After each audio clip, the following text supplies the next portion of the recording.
بسم اللہ الرحمن الرحیم۔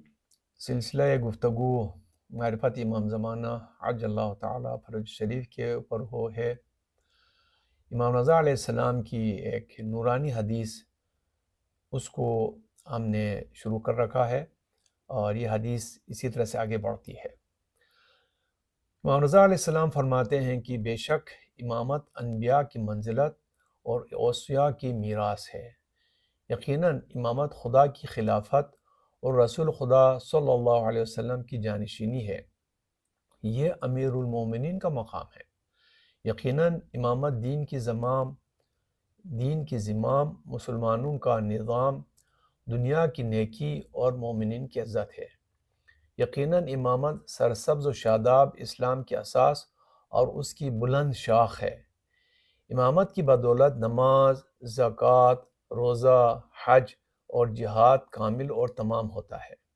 یعنی اسلام کے جتنے ارکان ہیں وہ سب امامت کی وجہ سے کامل ہوتے ہیں۔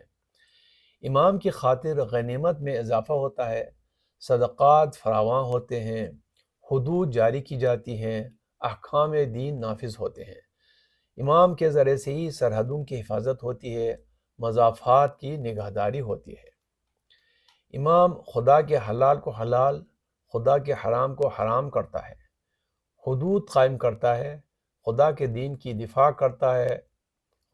کا دفاع کرتا ہے اور خدا کے راستے کی طرف حکمت، موعظہ حسنہ اور حجت بالغہ سے دعوت دیتا ہے۔ امام روشن سورج کی طرح ہے جس کے نور سے ساری دنیا منور ہے۔ یہ افق کی اس بلندی پر ہے جہاں لوگوں کے ہاتھوں اور بصارت کا گزر نہیں ہے۔ امام تابندہ چاند، روشن چراغ، پھیلتا نور، رات کی تاریکیوں میں شہروں کی رہگزر ہے، بیابانوں کی وادیوں میں سمندر کی موجوں میں روشن ستارہ ہے۔ امام تشنہ لب کے لیے نہایت خوشگوار پانی ہے، ہدایت کی جانب بہترین رہنما ہے اور ہلاکتوں سے نجات دینے والا ہے۔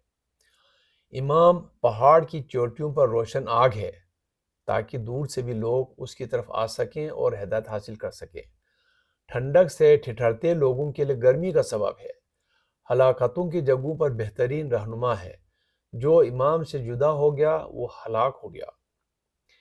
امام برسنے والا بادل، موسلا دھار بارش، روشن سورج، سایہ دار آسمان، وسیع زمین، ابلتا چشمہ، جھیل اور گلستان ہے۔ امام علیہ السلام دنیا میں جو اہم ترین اور لوگ انسانوں کے لیے مفید ترین جو چیزیں ہیں ان کو گن کے فرماتا ہے کہ یہ سب امام حقیقت میں ہے۔ امام کی وجہ سے یہ ساری چیزیں انسانوں کو حاصل ہیں۔ امام مانوس دوست ہے، شفیق باپ ہے، مہربان بھائی ہے۔ امام چھوٹے بچوں کے لیے رحمدل ماں ہے اور سخت مشکلات میں بندگان خدا کی پناہ گاہ ہے۔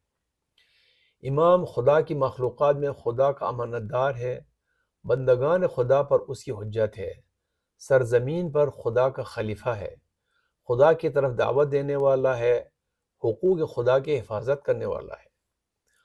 امام تمام گناہوں سے پاک و پاکیزہ ہوتا ہے، ہر عیب سے مبرہ ہوتا ہے، علم سے مخصوص ہوتا ہے، حلم سے مشہور ہوتا ہے۔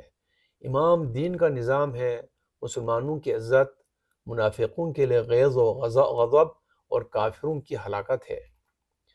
امام یگانہ روزگار ہے، کوئی اس کے برابر نہیں، کوئی دانشمند اس کا ہمسر نہیں، اس کا بدل ممکن نہیں، اس کی کوئی مثال و نظیر نہیں، بغیر طلب کے تمام فضیلتیں اس سے مخصوص ہیں۔ یعنی امام نے خود نہیں مانگا ہے، اللہ تعالیٰ نے فضل کے ساتھ امام کو تمام فضیلتوں سے مخصوص کیا ہے، کیونکہ فضیلت عطا کرنے والے خدا نے ساری فضیلتیں اس کی ذات کے لیے قرار دی ہیں۔ کون ہے جو امام کی پوری طرح معرفت حاصل کر سکتا ہے؟ کون ہے جو امام کو منتخب کر سکتا ہے؟ افسوس افسوس، عقلیں گمراہ ہو گئیں، دانشمند راستہ بھٹک گئیں، خردمندیاں حیراں ہو گئیں۔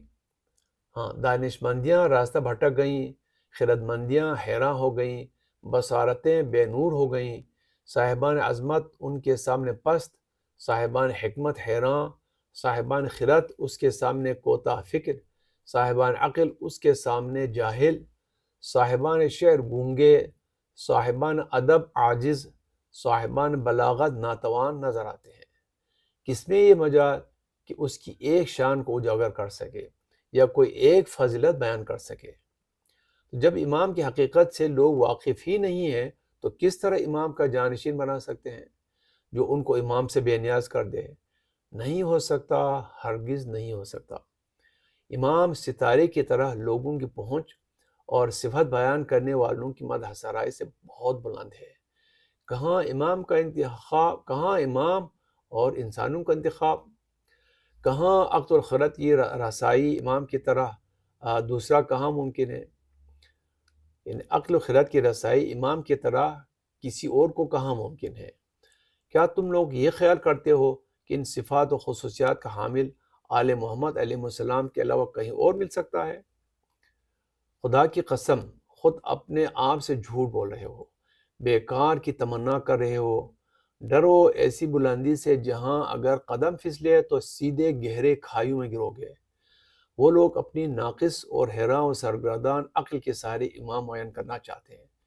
جتنا کوشش کریں گے اتنا ہی حقیقت سے دور ہوتے چلے جائیں گے۔ خدا انہیں غارت کرے کہاں بھٹک رہے ہیں۔ امام علیہ السلام نے یہ قرآن کی ایک آیت بیان کی، اس کا ترجمہ ہے خدا انہیں غارت کرے کہاں بھٹک رہے ہیں۔ بڑی سخت چیز کا ارادہ کیا ہے، جھوٹ سے کام لیا ہے اور بری طرح گمراہ ہو گئے ہیں۔ حیرتوں میں گر پڑے ہیں کیونکہ آنکھ رکھتے ہوئے امام حق سے روگردانی کی تھی۔ شیطان نے ان کے اعمال کو ان کے لیے سجا کر پیش کیا تھا اور ان کو راستے سے منحرف کر دیا، جبکہ یہ لوگ خود بصیرت رکھتے تھے۔